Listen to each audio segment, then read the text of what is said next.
It's 2 a.m. The house is all quiet, but you're not sleeping. You're standing over your baby, one hand hovering just above their chest, asking yourself the same question for the 10th time.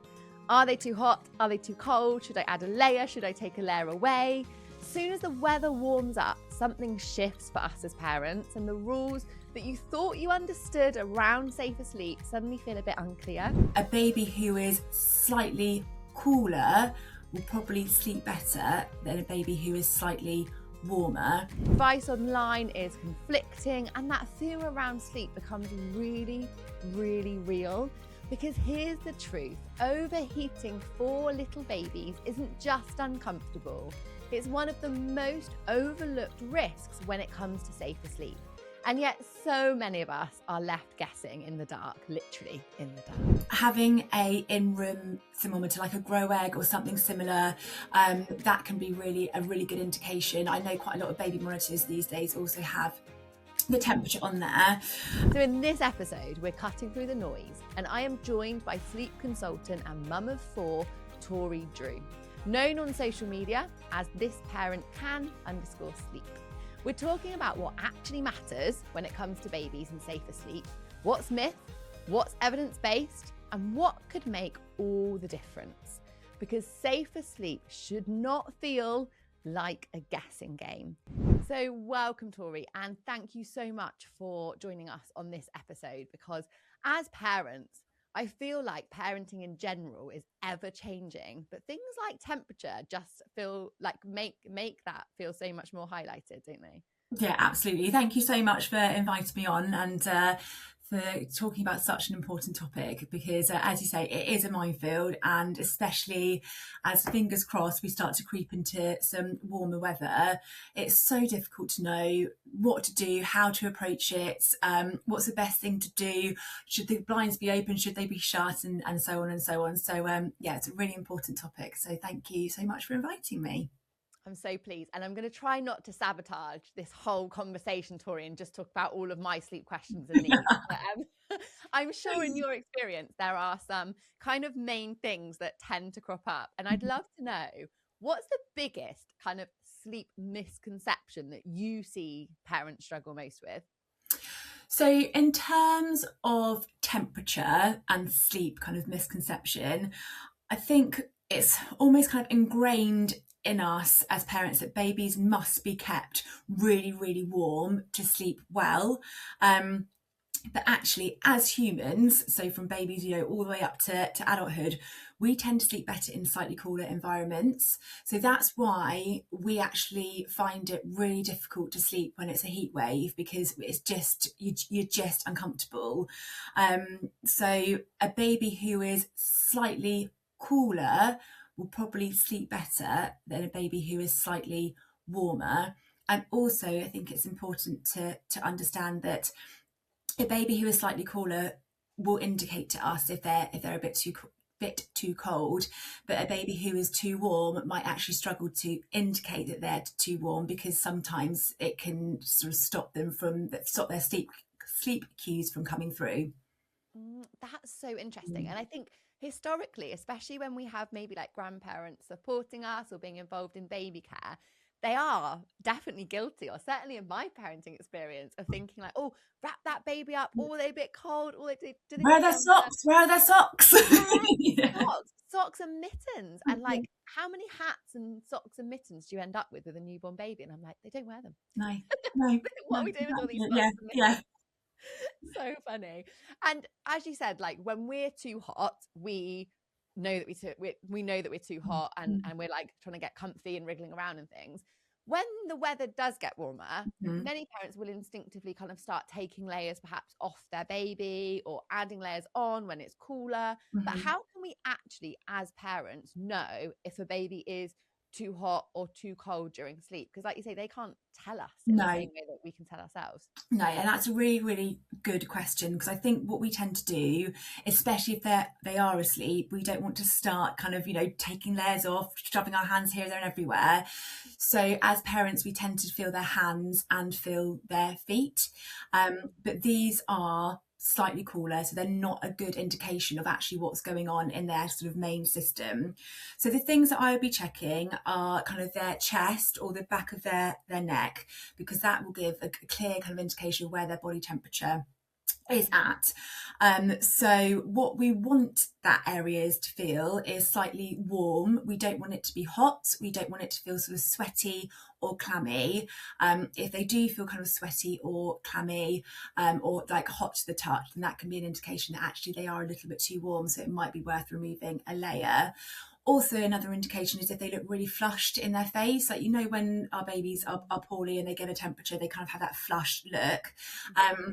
They can look like that if they are overheating, a little bit too hot. So ignore the kind of hands and feet, because they are generally slightly cooler anyway. So go for, as I said, the chest or the kind of back of the neck.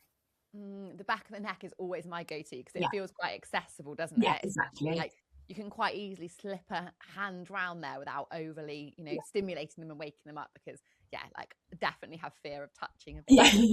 Yeah. Please don't wake up, please don't wake up. Absolutely. Now, one of the things I think there is so much confusion around is TOG ratings of like sleeping bags and blankets, and sometimes even like sleepwear, room temperatures, clothing, what combination of those things we need. Tori, what is the simplest way that parents can confidently dress their baby for sleep, particularly in these warmer months that are coming? It is a minefield, isn't it? And there's so much advice. And what I always say to my clients is, whatever brand that you are using, they usually have like a temperature guide, like a clothing guide to go with them. Just follow that, because they all seem to sort of alter a little bit between brands. So yeah, I would look at the kind of brand guidelines and go with that. Having a in-room thermometer, like a grow egg or something similar, that can be a really good indication. I know quite a lot of baby monitors these days also have the temperature on there, but a kind of a general rule of thumb is anything sort of 24 degrees or above, a nappy and like a 0.5 sleeping bag. Between 21 to 23 degrees, a vest, a short sleeve vest, and kind of a one tog sleeping bag. And then between sort of 16 to 20 degrees, which is kind of the optimal temperature that we want the baby's room to be, is sort of a 2.5 sleeping bag, and then like a normal kind of what I call a sleep suit pajama set. So just like the normal kind of sleep suit that a baby would sleep in. But as I said, have a look at what your brand recommends, but also have a look at the Lullaby Trust website. That's kind of like the sort of go-to for all things sort of safe sleep, and also the NHS have really good advice as well. So yeah, I would, but my main sort of point is to have a little look at the brand that you're using, because as I said, they're all slightly different, and that will give a good indication of what we kind of should be aiming for. Yeah, absolutely. And I love that you mentioned there, Tori, those like half tog sleep bags that just give, sometimes my boys in particular really associated like a sleeping bag with sleep. Yeah. So the idea in the warmer months of not having something on them, I was like, they're not going to know it's sleep Yeah. time. Like, this is literally part of their routine. And actually, those really light bags allow you to keep that as part of their sleep routine, allow you to know they've got that extra layer. But it's a really nice kind of hybrid, isn't it? So they're definitely something to keep an eye out for in these kind of warmer months, because they can work so nicely, and definitely those nice breathable materials to keep babies comfortable. And like you said, that key room temperature of 16 to 20 degrees is great in an ideal world, but it can be near impossible, if not entirely impossible, to monitor and keep that, like, you know, rigid temperature control in those really hot months. So it's nice to know that actually know what the temperature is and adjust the clothing, rather than thinking the clothing has to stay the same and I've got to somehow I've got to cool the room down. Yeah, absolutely. And also it's worth noting that if you use a blanket rather than a sleeping bag, one fold doubles as a tog, if that makes sense. So if you're doubling up, so you're kind of putting it over, then that sort of adds a tog. So that's if you're using a blanket rather than a sleeping bag, that is something to think about. But as you say, having in the really warm months, sometimes just putting a zero 0.5 really thin sort of muslin material, because if you put them down in just a nappy, sometimes like we get a bit chilly kind of in the middle of the night, even if it is like 38 degrees outside. It's just having that little bit of comfort and Comfort, security. isn't it? It's always trying to get that balance between comfort and safety, because at the end of the day, we all want to promote our babies to sleep well. Exactly. That's the Exactly. most important thing. And obviously, as part of that, we do want to think about how we can try to monitor and keep the room as cool as we possibly can. Things like opening windows, using fans. What are some of the like safest ways or helpful tips that you recommend to families in terms of trying to keep that room cool but also safe? Yeah, absolutely. And again, this is where I think the biggest sort of questions come up, because we don't know what to do. Is a fan safe? Is it not? Should we have the windows open? Should we not?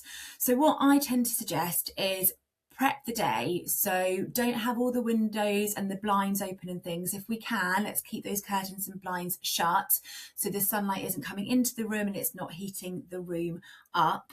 Fans, absolutely safe to use, but we just don't want them pointing directly at baby. We want them kind of oscillating sort of around them. Having windows open is absolutely fine, and it's quite nice actually to get that bit of airflow.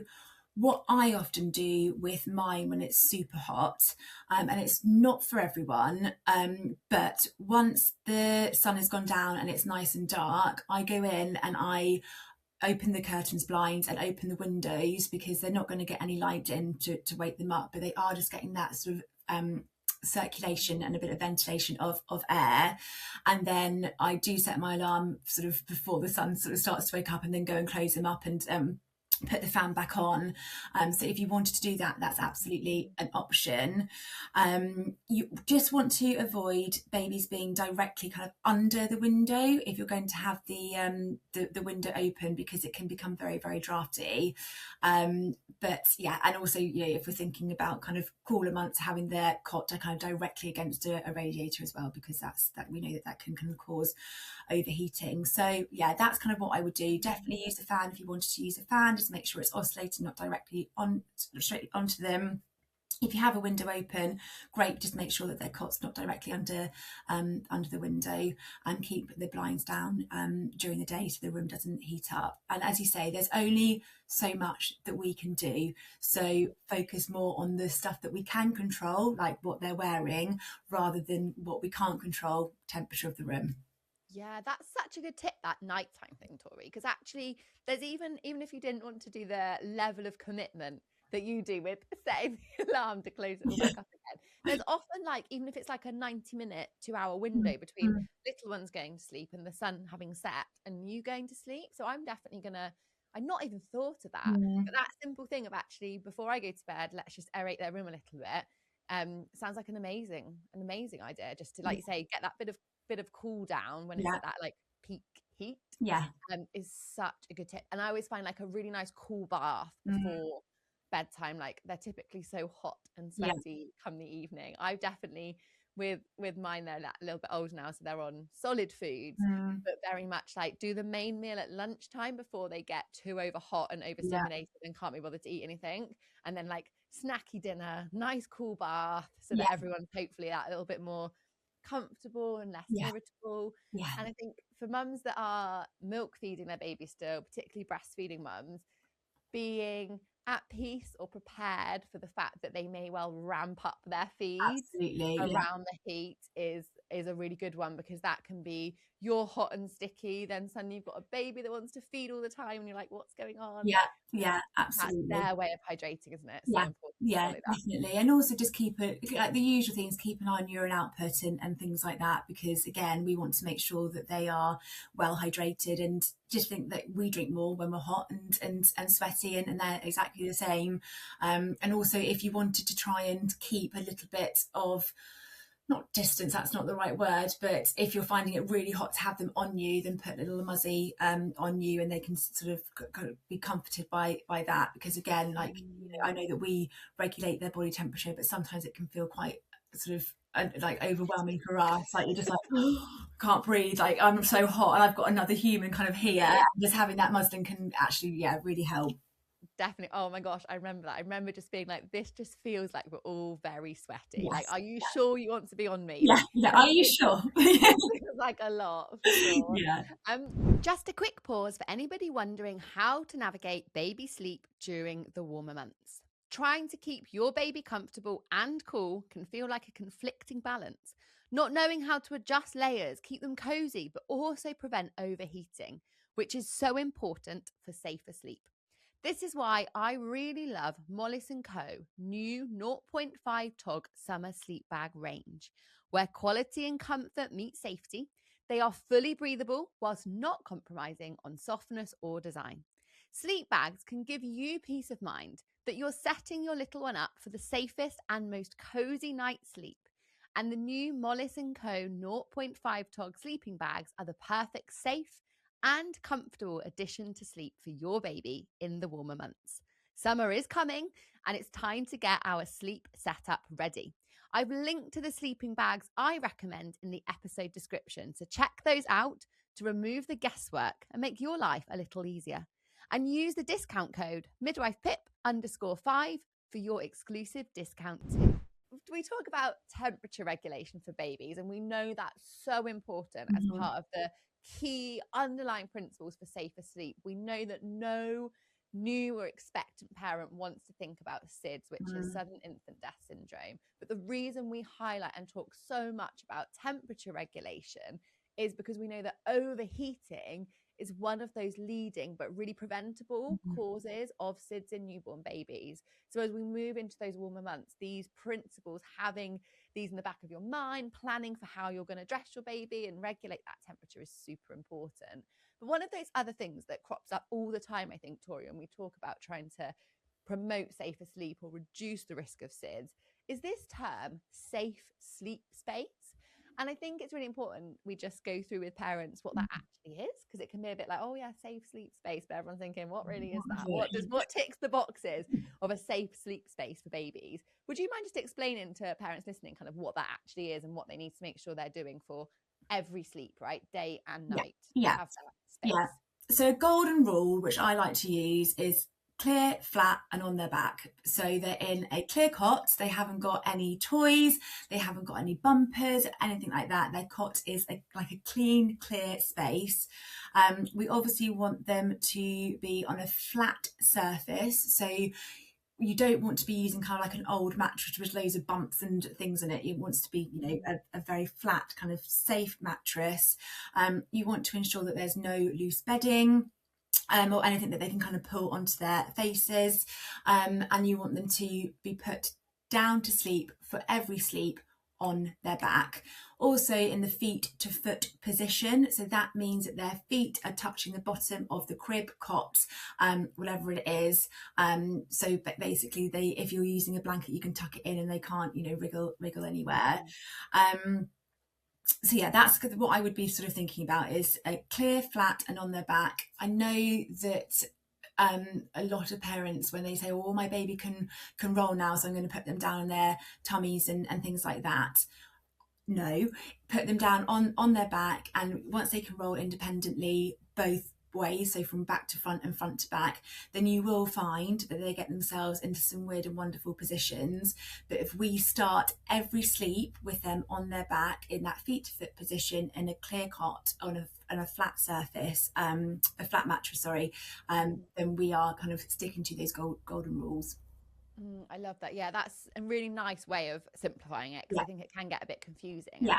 There's so many brilliant sleep products out there on the market, but there are some that aren't safe. So that's why it's super important that we make sure that what we're looking at is, safety first. And then, if you're not sure, then always feel free to contact that manufacturer or speak to the Lullaby Trust, have a look on their website, because it's really important that you have something that is safe. And that's one of the reasons, Tori, that I've always loved a sleeping bag, because I just feel like if you've got the right tog for the temperature and the right size and fit for your baby's age or weight, you naturally tick that safe sleep box, and you haven't got to worry about blankets that might have moved, or Yes. have they moved and now it's wrapped over and now they're warmer, or have they wriggled under it? And that, it just takes that kind of Yeah. anxiety away. So I've always been a really big fan of them, to be honest. Yeah, so it's absolutely same here. They just, as you say, just take the kind of questions and worry out of it, and you just know where you're at. You know what kind of tog they're in. You know that it's safe and secure for their weight and their age, and yeah, it just makes things a little bit easier to navigate. We're always up for anything Yeah. that makes things a little bit easier. Yeah. If there was one major myth that you wish you could bust for parents around safer sleep, what would it be, Tori? So I think I touched on it earlier, and it's, I hear a lot like, my baby will wake if they're too hot, and sometimes actually it can be the opposite, because being too hot can reduce their ability to wake. So don't feel like you need to add that extra layer, or you need to, put a hat on them or anything like that. As I said at the beginning, it's better for a baby to be a little bit on the cooler side than a little bit on the sort of hotter side. And I think also it, as you say, parenting comes with so much guidance and so much advice. And when it comes to safe sleep, we're not aiming for perfection. It's about reducing the risks, and overheating is one of those preventable risks that we have control over. Yes, we don't have control over the temperature of the room, but we do have control over the layers and what we're putting our baby in to sleep, and their sleep environment. So kind of ticking all those boxes is, I just like a really good way to kind of prevent anything like overheating SIDS and things like that. Yeah, definitely. And I think when we zoom out and we're like, actually, that baby waking up is a positive sign. It's much easier for us to address them being a bit too cool than miss them overheating. And I often say to families, particularly with newborns, that it's really important that they wake regularly overnight. That's what helps prevent SIDS. It's their like natural biological mechanism, isn't it? So that they don't go into too much of a deep sleep. Because that's where they can then have trouble coming into those lighter sleep. So we want them to be able to cycle and not go into those really, really deep sleeps. So not allowing them to overheat and allowing them to wake up when they need to is actually really important. When you're in the depths of sleep deprivation, it can be tempting, can't it, to Yeah, think, well, keep them nice absolutely. and Yeah. warm so they don't wake up cold. But if we kind of just zoom out for a minute and recognize, the priorities, safety is always it, right? Exactly. And I think also understanding that that's the reason why the guidance is to having babies in the same room as a caregiver for the first 6 months, because it keeps us, our presence, one of the reasons is to keep them from falling into a really, really deep sleep. So again, that's why they say it reduces the risk of SIDS, because our presence with them in the room for the first 6 months kind of keeps them in that kind of lighter sleep stage. And again, you just remember, it's not permanent. Like, this is not going to be forever. The sleep deprivation, the frequent night wakes, is not going to last forever. And the ladies that we speak to on YPJ, we always say to them, it's not permanent. Like, there is a light at the end of the tunnel. We've just got to get through these, couple of months, and then things will start to shift. So I think, again, that's really important to remember. Yeah, absolutely. Yeah, you're so right. It feels like that old phrase that everyone says, Tori, and that the days feel long but the years are short, is so true. But it's hard to feel that when you're in those days. Yeah. But then you look back and you're like, my eldest starts school this year, and I'm like, where's it gone? I missed those nighttime cuddles. At the moment, in the moment, I did not. Yeah. I Oh, yeah, went to absolutely. sleep. Yeah. But now I'm like, oh my gosh, like it really does go past. But like you say, safety has to always be first. And it can feel really confusing, Yeah. which is why we were so keen to jump on and break down some of those myths and give parents some clarity ahead of what is hopefully going to be some warmer weather on its way. So thank you so much, Tori. You're an absolute star. If anyone has got any questions around sleep, safer sleep, dressing your baby for sleep, then do reach out. Tori's details are all in the description as well. But thank you so much, Tori. Thank you so much for having me, Pip.